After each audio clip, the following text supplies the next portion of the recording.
আসসালামু আলাইকুম ভিউয়ার, সবাই কেমন আছেন? আশা করি সবাই ভালো আছেন। এসে জ্যামিতি শিখি একটি রম্বসে কর্ণদ্বয় 40 সেন্টিমিটার ও 60 সেন্টিমিটার এর ক্ষেত্রফল কত বর্গ সেন্টিমিটার?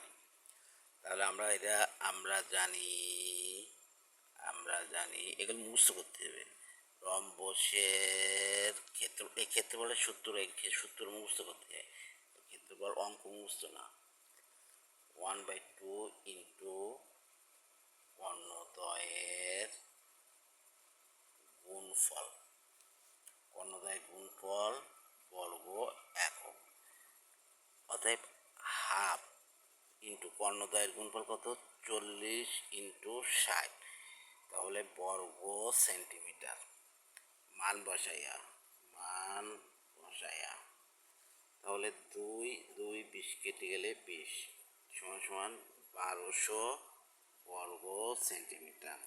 এই হচ্ছে অ্যান্সার। অঙ্কগুলো করে দিচ্ছি। এই অঙ্কগুলো সাধারণ অঙ্ক না, এই অঙ্কগুলো হচ্ছে চাকরির ভাইবা, ভার্সিটির ভাইবা এবং সর্বক্ষেত্রে নিয়ম জানা থাকলে আপনি পৃথিবীর যে কোনো অঙ্কই করতে পারবেন। তার জন্য মনোযোগ দিয়ে দেখেন। আর এগুলো আমি তো শিখতেছি, আমি বই দেখেই করতেছি, আমিও নিজে আত্মস্থ করতেছি। এগুলো তো আমি অনেক আগে করেছি, কিন্তু এগুলো তো এরকম করিনি, কিন্তু এরকম নিয়মের অনেক অঙ্ক করছি। সবাই ভালো থাকবেন, সুস্থ থাকবেন। আল্লাহ।